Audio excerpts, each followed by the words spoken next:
Hey,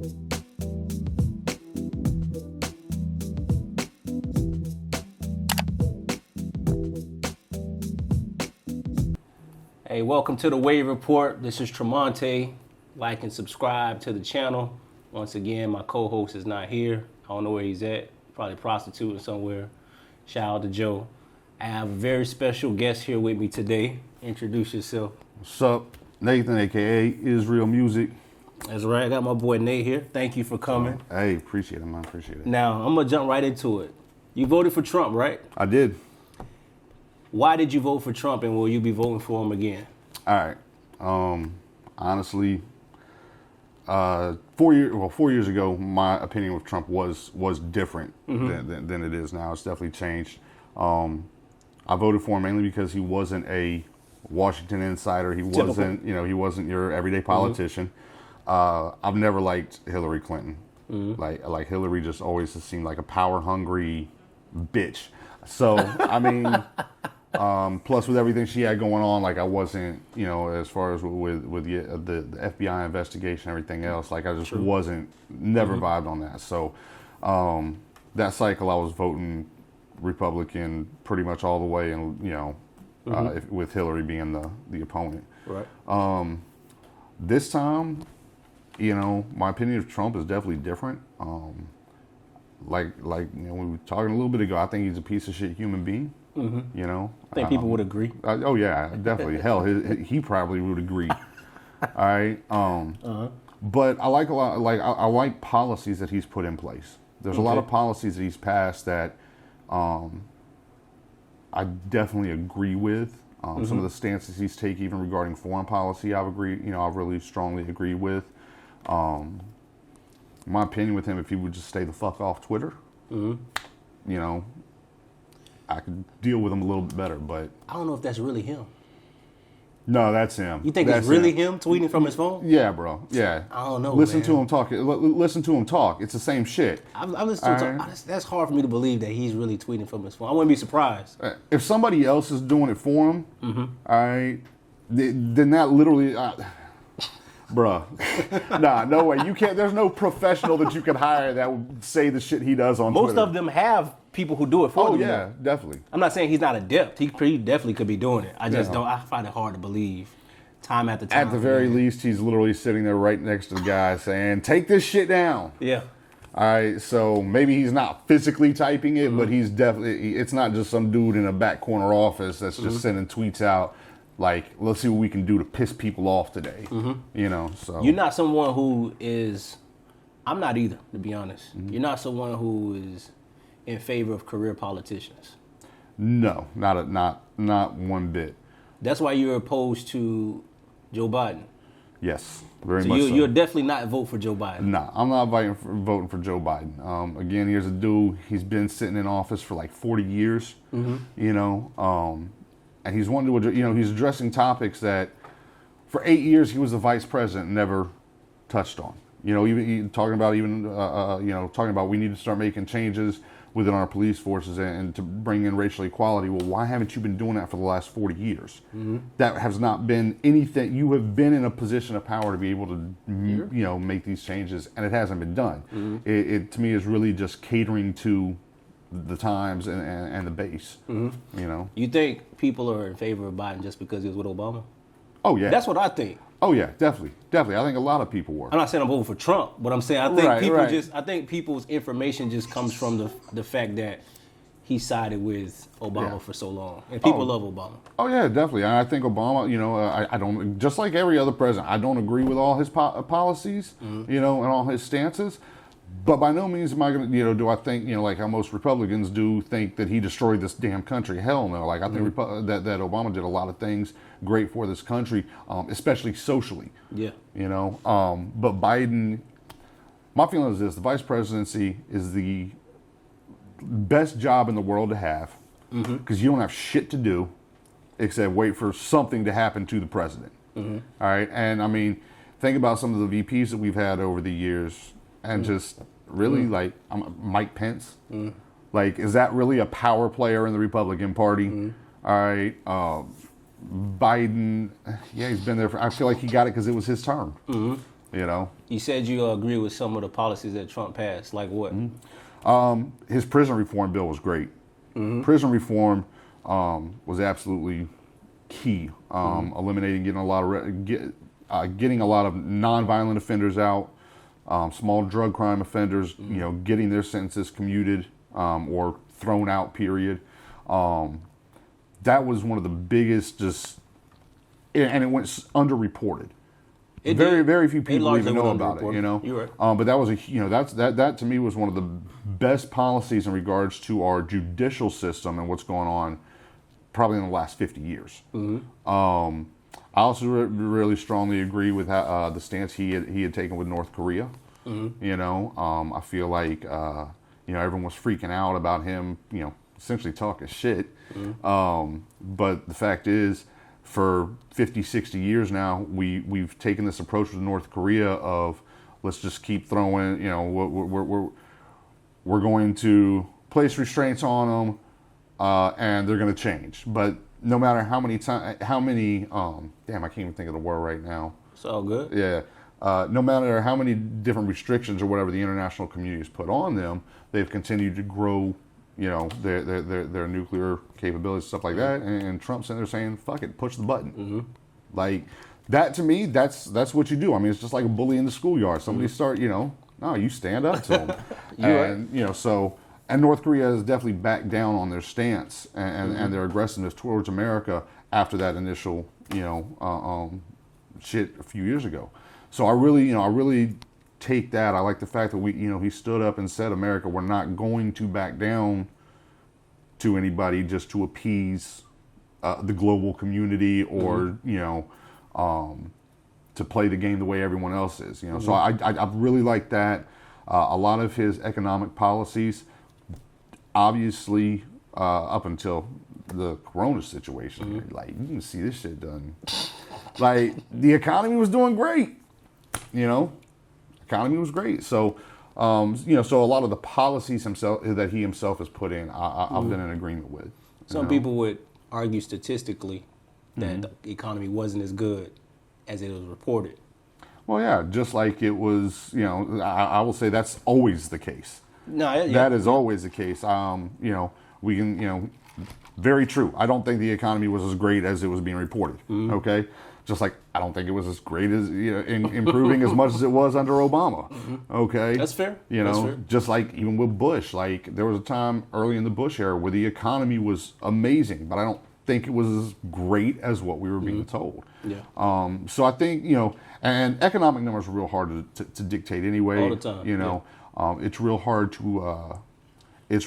to grasp even what policies are affecting the economy. You know, was the economy doing great because of, you know, Obama era policies, or were they doing great because Trump was rolling back regulations on small businesses? Like, so it's hard to really dictate that. I lean more towards the guy who is in office is the one that gets is responsible, you know. So, what do you think his stance? How do you feel about his stance on immigration? Now I'll let you know. Okay. I'm one of the few people who likes to admit, if I don't know something, I don't say anything. Okay. I know that's not how the world is. Yeah. Oh God. If I'm not fully informed, his stance against immigration obviously upsets many people. But how can you regulate something like that? Now, I'm not saying like I have the answer. I don't have the answer. Yeah. But immigration is a big thing to a lot of people. How do you see his stance going like in the future? Obviously, he talked about building a wall, but beyond that, how do you feel about it? Again, like I don't know a whole lot on his on the actual immigration policies. I do know that he hasn't come out and said, "Oh, you're Spanish, you need to get the hell out of America." Like that was never said. That is not what was ever, you know, said, regardless of how it's been spun. You know, it's always been, if you are here illegally, okay, then yes, if you're caught and you're here illegally, you're going to go back to where you came from. Hey, come back, you can do it legally. You know, which honestly, let's go through history.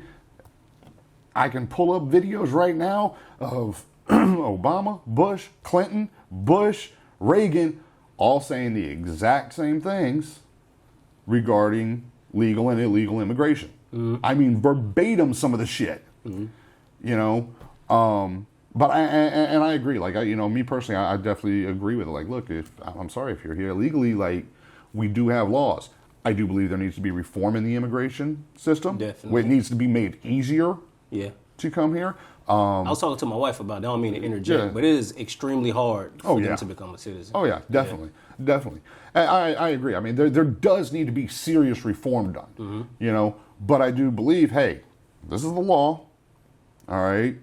You know, unless you are, you know, here actually and have actually gone through the right process of seeking asylum, you know, if you're here overstaying visas, if you know, cross the board, just cross the border illegally, yeah, you need to go back and do it the right way, you know, because the fact is this, hundreds of thousands of immigrants do it legally every year. That's true. It can be done, you know, and it is done regularly, you know. If you don't have the means to do it and you're fleeing your country because of just some shit going on, go to a point of entry and request asylum. You know, so I definitely stand by that. Some of the shit that we've seen go on down at the border, shit as far as like, you know, the cages and everything else. I don't want to say that it's not happening by any means because, I mean, the video evidence is there. It's real. But the question is, how widespread and how bad is it? Are we seeing it being like overly reported? You know, what's the actual situation with that? Because, you know, obviously we know the media, they're going to take stuff. Perfect example with the protests and everything going on right now. Like, all they're reporting on is the rioting and looting. The small cases. Yeah, exactly. The small cases. It's not as widespread. Tampa, we had a couple little things happen, but really it wasn't. Tampa was not bad at all. No, in comparison to all the peaceful protests. Yeah, exactly. But the media reported the bad. And so I kind of feel the same way on the immigration side regarding, you know, the cages and stuff. Okay, are we sensationalizing it? You know, like, how bad is it actually? You know, I do agree with the separating families or separating children from the adults when they get here. Fact is, human trafficking is horrible. Horrible. So until we're able to verify identity, all right, yeah, the kids need to be separated from, you know, if you can prove identity, you can prove, hey, these are my kids, you know, I don't give a damn if it's to a blood test, whatever you do. Yes, but the fact is, before that was going on, there was a huge amount of child trafficking coming through southern border by those means, you know. So I agree with that policy, you know. Again, I feel like there's a better way to maybe speed up the process, you know. Again, I ain't got the answers for it. I don't know. I don't know all the details on it, but there definitely, I'm sure, could be a better process there. But I do agree with the policy of doing it. Yeah. You know. Do you think Trump's presidency has made racism more obvious to some people? Now, me and you know, we've always been a more racist country. Oh, It's built on white supremacy. Definitely. I don't think his presidency necessarily brought it to the forefront. I think people thinking that he's racist. Right. We've had racist presidents before. Oh, yeah. We've had some real racist presidents, yeah. Before. But I think in the time now where social media and everything is at its peak, it just makes it seem like he's more racist than like Reagan. Right. I think Reagan was probably like a worse racist. Yeah, historically. definitely. But Reagan played the game better though. He did. You know, he tricked people into thinking that like he was actually helping a lot of people. Yeah. But do you think his presidency just made people, because people now, it seems like they feel like they have to pick a side. Either you're with Trump or you're completely against Trump. See, I feel like this started long before Trump, though. Oh, yeah? I feel like that divide in and of itself started, back in, what was it, the 2000 election? All right? 2000. You know, with Gore and Bush, I think that's where we really started seeing a political divide occurring. And then it really hit home hard during, what was it? Obama's first term was what, 2008? Yeah. That's when I think we really started seeing it, because that, I feel like when Obama was first elected, that's when we really saw those closet racists really start coming out. That's true. Okay. And I feel like it's just gotten worse as times, like, not just even race, but the political divide has become much greater. You know, it used to be, I remember when I was in high school, like I could sit down, we could have conversations like this regularly. You know, we ain't got to agree on everything, you know, but we could have a discussion about, you know, politics and it not, you know, escalating, you know, destroy friendships and relationships. And that's where it's at now. But I don't think it started with Trump. Not by any means. I feel like we really started seeing it build.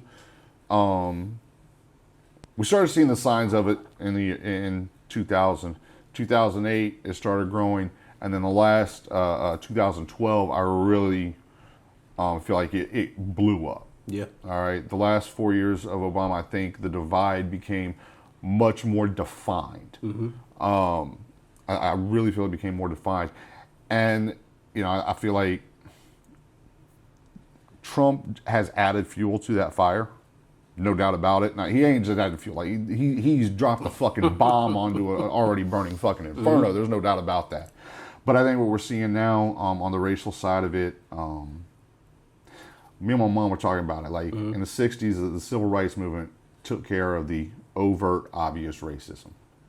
It didn't take care of the covert, underlying issues of racism. And I think that's what we're seeing now. It was going to happen. It had to happen. You know, and I think that's what we're seeing now is everything the civil rights movement didn't take care of is now what's coming to the forefront. You know, civil rights, we obviously got rid of. Segregation, you know, there was no more white and black water fountains. Like we ended that. We ended legally we ended people, you know, not being able to get hired because of the color of their skin. You know, we put a stop to that. I'm glad you said legally. Yeah, legally. We put a stop to that. But there were still the underlying issues. How our judicial system was set up, police force and their use of excessive force, the way that things like the Confederacy have been romanticized. You know, these are all things that still have a very obviously very racist, you know, base. Or foundation that they came from, but they weren't addressed. It wasn't addressed at the time. And now that's what we're seeing. That undercover, the stuff that wasn't just obviously out there, is now being addressed. Why can't we have, you're not somebody, especially on social media, like you'll put out your opinion when you feel like you need to. Yeah. You don't just jump, when you see an article, you don't just jump and say something about it. No. Why can't we have civil discourse about these things during our day and age? What's happened? People want to be right. People care more about their own opinion than what actually truth is. That to me, that to me is a social media issue as all. Like, it's given everybody a voice, and everybody feels like their voice has to be right. You know, there's the only one that's important. Yeah. I think it's just a societal issue, man. Yeah. Like, just that's where we're at now. Have you had to have, you talked about conversations you've had with your mom. Have you had to have more difficult conversations with people who you don't necessarily agree with on a political spectrum? See, I'm not somebody, if you agree with like a certain tenet of the Republican side, I don't think that's bad. I don't think that causes for you to hate someone and to be dismissive of what they have to say. You don't have to just be on this side or be on this side. There's a lot of gray area with life in general, but especially with politics and social issues. Now, right now, what's going on in the past few months with COVID, with the social and political unrest of the country, I do think we could have been more prepared, but I also don't think we still don't really know much about COVID. No. But it's hard to speak to people about these things because it's like you said, people have their opinion as if it's fact. And they're not willing to open up. Yeah. Well, I mean, even like, you know, on that, it's kind of one of those damned if you do, damned if you don't type situations. When the shit first popped up over there in China in January, Trump put a travel ban on China, and he was condemned as being a racist. You know, him doing it for racial purposes, and it was racist for him to do that. well, okay, so he tried and to do something, and it was wrong for him to do that. But then by the time he reacted, it was wrong to do that, or he took too long. So, like I said, I mean, it's the fact is this: you're not going to appease everybody. As a president or anybody in politics, you're not going to appease everybody. And so all a president can do is what they feel might be best at that time, take the actions that they feel might be best. They're wrong sometimes they're right. It just, something like COVID is so out of left field. You know what I mean? So we knew about it in November. There was a travel ban put in place in January, and then that shit hit February. You know what I mean? It definitely sped up. Look, I get it. Trump definitely defunded and took away from the pandemic response team.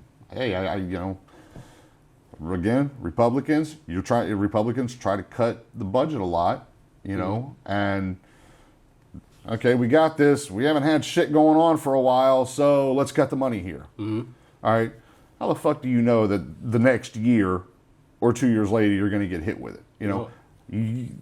We can only pour so much money into what might or might not happen. I don't agree with the idea of getting rid of the pandemic response team, but I do understand it.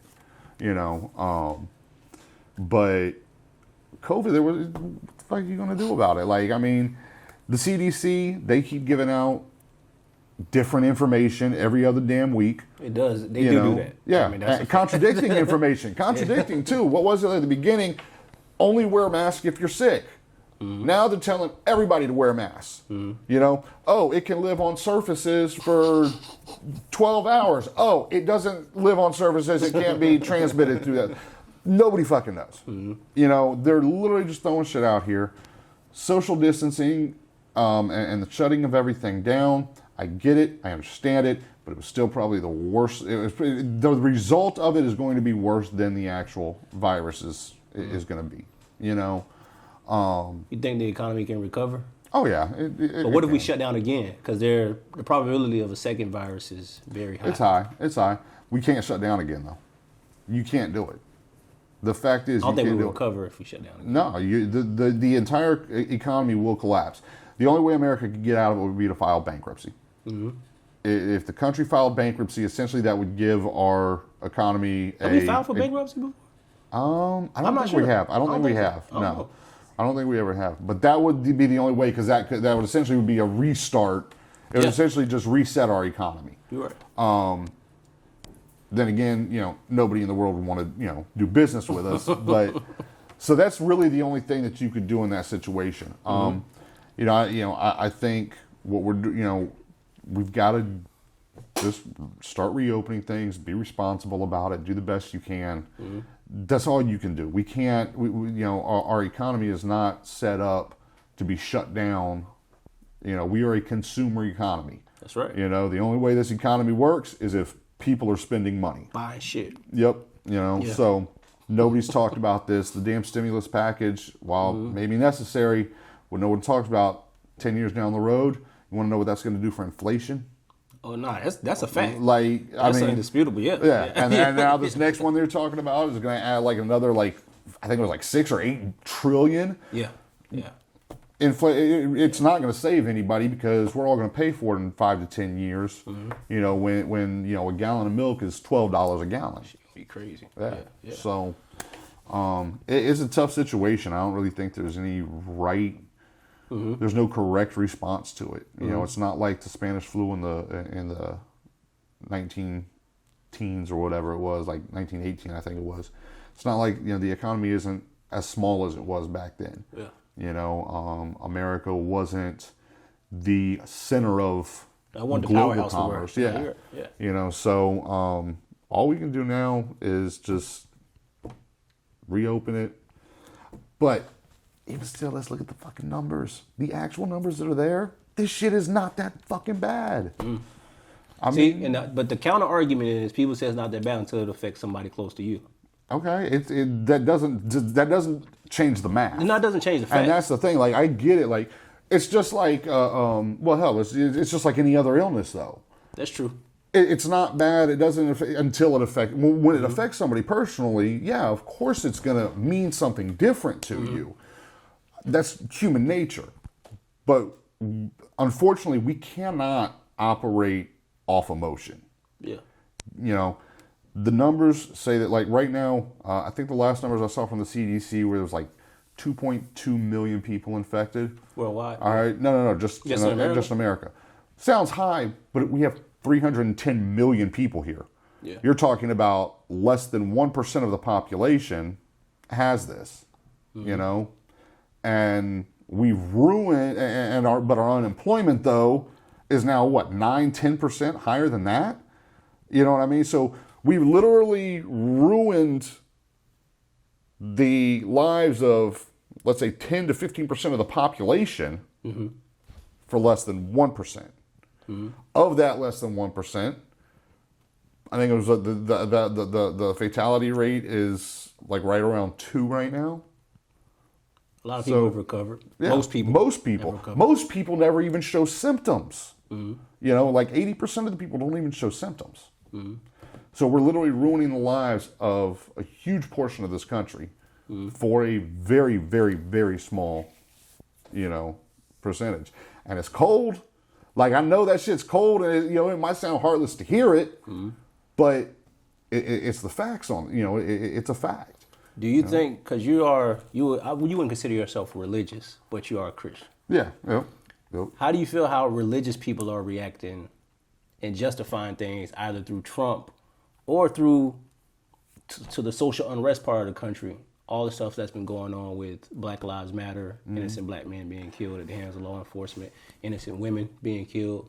People are trying to use Jesus to, like, cover everything. They try to use Jesus to cover everything all the time. Yeah. Like, but here's the thing. No. The All Lives Matter crew, that's not Christians or evangelicals, because there are just as many Christians and evangelicals on the other side of the argument, too. Okay? I mean, I feel like what we're seeing, just in general, people are divided politically. I don't believe that a religious side is on one or on the other. So let's say the white Christians might be feeling one way, but then African American Christians are feeling a whole different way.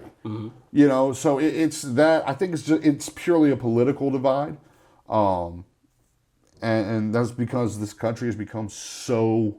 We play identity politics. Everybody anymore is just basing their whole life and decisions entirely around which political party they have chosen to support. I do think Christians in general, on both sides, we've got to have more than prayer. I mean, like, prayer. I saw this thing today that said, prayer is when we talk to God. Prayer is when we confront God. Warfare is when we confront the enemy. Right now, this is warfare. And Christians need to realize that it can't just be, you can't sit on the sideline just praying and asking God to fix it when, again, faith without works is dead. You got to be out here trying, and make an impact, doing something. Again, whatever side of the spectrum you're on, take action. Don't just sit by, so. How do you feel, my last question is, how do you feel about our political future? Do you think you think it's good if we keep having people Trump-like that don't have any political affiliation, they don't have any political background, or should we have more qualified individuals after his run? I don't think it should be a celebrity. Like, it shouldn't be a celebrity, popularity contest by any means. I have no problem with businessmen and women running and even being elected. I don't have. To me, if you have run a corporation, all right. If you run a multi-billion-dollar corporation, I don't give a shit if it's folded. Hell, you know what?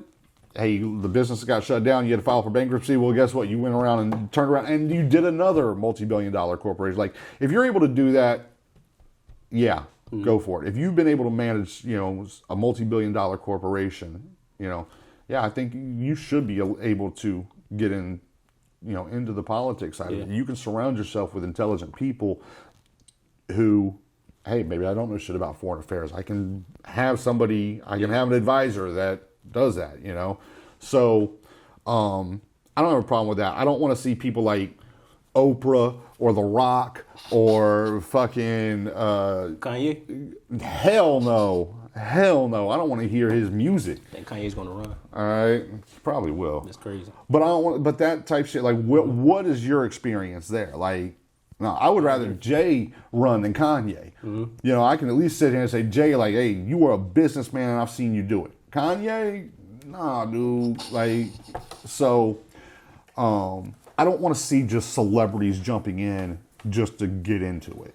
You know what I mean? I think since Trump won, they feel like, well, my popularity is higher than his, so I have a chance of winning the popular vote. Yeah, and it's very true. It most certainly. I mean, but that's the sad part about it, and that's a big problem with our country now is we'll treat it like a popularity contest. Again, I don't think people have been asking Trump for 20, 30 years if he was ever going to run for president. That's true. You know what I mean? Like, so it wasn't like just some dude, like some random celebrity who just decided, oh, you know what, let me give this a shot. Like, people have been pushing him and asking him to run for president for 20, 30 years, So I don't feel like it was just off a whim, winging a prayer, he jumped in there and did it. But I'm afraid that that's what a lot of people see, and even other celebrities, especially with egos the way they are now, they want to jump in there and they look at it as a popularity contest, and that's not what it is. I agree. Any last words, Nate? I know you're going, when November come, I already know where your mind is. Hey, yeah, you know what? Yes, I'm a vote for Trump, but I'll say this. If we get a third party candidate who is worth a damn, all right, I don't want Green Party. Give me a true independent, middle of the road, candidate who understands both sides of the spectrum. Give me a candidate like that, and that's where I'm voting. I will switch my vote from Trump real quick, okay? Because again, personality-wise, I hate the dude. All right, but no matter what it is, like, we got to get out and just vote. Period. All right. Whether you believe your vote matters, doesn't matter. Look, even if you believe your vote doesn't mean shit, in the off chance that it does, get out there and just vote. But please vote and be informed about what you're voting for. 100%. Don't just vote because of what you saw on Facebook, CNN, Fox News. Motherfucker, do your goddamn research. We got more access to more information now than any other time in history. Use it, man. Like, get educated. Shit. Shout out to my boy Nate for joining us on the Wave Report. This is Tremonte. Shout out to Patrick. Shout out to Joe. Like and subscribe to the page. Talk to y'all soon. Peace.